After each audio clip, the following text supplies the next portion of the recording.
Meu nome é Ana Lívia e eu vou falar sobre os problemas ambientais. O assunto problemas ambientais é pauta constante na sociedade moderna. As preocupações com o ambiente natural é uma realidade e faz parte das discussões políticas, sociais e econômicas em todo o mundo. Percebe-se que a interferência humana sobre o espaço natural ganhou força a partir da primeira revolução industrial. Foi a partir desse marco histórico que a capacidade humana de alteração do meio e de utilização dos recursos naturais aumentou vertiginosamente. E uma dessas mudanças produzidas pela Revolução Industrial merece destaque. A urbanização. O crescimento das cidades se torna uma realidade em todos os países que já se industrializaram. Isso a partir do século XVIII. Inicia-se na Inglaterra, depois se espalha por toda a Europa e a partir daí ganha de mais continentes. Claro que de forma diferenciada em cada país, mas a industrialização tem o poder de caminhar lado a lado com o crescimento das cidades. Meu nome é Evelyn e eu vou estar falando sobre problemas ambientais urbanos. Podemos enumerar 6 fatos geradores de problemas ambientais no espaço urbano. Por exemplo, o desmatamento, a poluição na atmosfera, a poluição sonora e visual, o lixo urbano e as enchentes que poluem as águas. A partir desses fatores, diversos problemas de ordem ambiental e social surgem de formas crescentes. À medida que a urbanização acelerada À medida que a urbanização acelerada, que é característica do Brasil, se desenvolver, é preciso considerar que durante todo o processo de colonização, no período que se estende até a década de 1940, o Brasil se apoiava economicamente nas atividades essencialmente primárias, ou seja, ligadas ao campo, o ciclo econômico com o pau-brasil, a cana-de-açúcar, mineração, borracha, café, que retratam a condição econômica, né, do país. E a partir da década de 1930, em função das mudanças políticas especificamente relacionadas à chegada de Getúlio Vargas ao poder, podemos dizer que é iniciada uma nova etapa no cenário político brasileiro, ao fim da famosa República do Café com Leite. Além disso, novos direcionamentos políticos. Devemos considerar o impacto profundo que a crise econômica de 1929 produziu na nossa principal atividade econômica na época do café e cultura. Oi, o meu nome é Isabelle e eu vou estar falando sobre os problemas ambientais urbanos. A partir de 1940, a industrialização no Brasil acontece, a cafeicultura em crise e um presidente que redirecionava as políticas públicas, distanciando-os dos exclusivos interesses de agricultores e pecuaristas.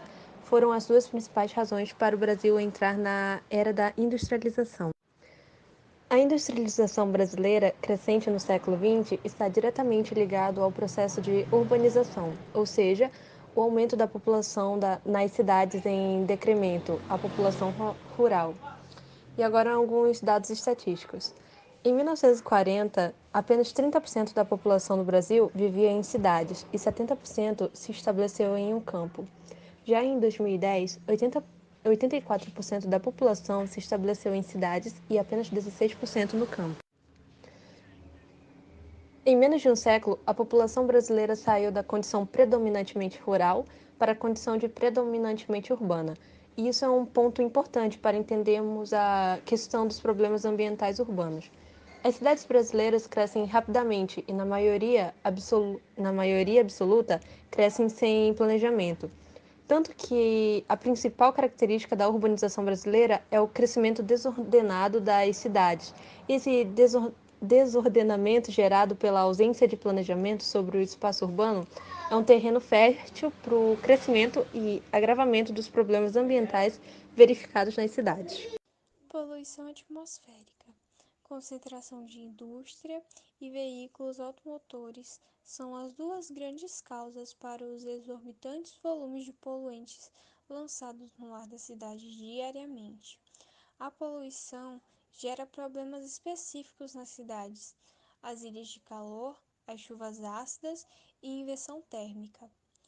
Ilhas de calor é o nome que se dá ao fenômeno climático que ocorre em cidades e que se caracteriza por apresentar uma temperatura média mais elevada nessa cidade, normalmente em cidades grandes do que nas regiões mais próximas a ela. É causada pela capacidade de absorção de calor das superfícies urbanas. Quais seriam essas superfícies? Os asfaltos, as paredes de tijolos ou de concreto, os telhados. Além disso, a falta de vegetação também proporciona o maior fenômeno da ilha de calor. Junto isso, a impermeabilização dos solos pelo calçamento, a concentração de edifícios que interferem na circulação dos ventos, a própria poluição na atmosfera. Todos esses fatores juntos contribuem para a ocorrência das ilhas de calor, que já é comum nas maiores cidades do mundo. Meu nome é Beatriz Menezes e hoje a gente vai falar sobre os problemas ambientais urbanos. Outra questão é a chuva ácida e a precipitação com a presença do ácido sulfúrico, ácido nítrico e nitroso, que são resultantes de reações químicas que ocorrem na atmosfera. Embora todas as chuvas sejam carregadas de acidez, são consideradas problemas quando apresentam pH inferior a 4,5. São super comuns em grandes cidades e onde os lançamentos dos óxidos de enxofre e de nitrogênio são constantes. As chuvas ácidas são causadas de modo geral pela poluição e geram desgaste nos monumentos, poluição dos solos e das águas. Já a inversão térmica, outro problema ambiental ligado à poluição na atmosfera, é o impedimento da circulação natural dos ventos. Esse fenômeno acontece quando a camada de vento quente fica na superfície e não consegue passar pela camada de vento frio, e vice-versa. O processo de inversão térmica permite o maior contato com as pessoas com o ar poluído, já que ele não consegue ser dissipado com esse bloqueio. Esse contato pode gerar alguns problemas de saúde na população, doenças cardiorrespiratórias, coceira nos olhos, garganta e até mesmo asma e bronquite. Esses são os 3 elementos que podem ser associados à questão da poluição do ar nas grandes cidades.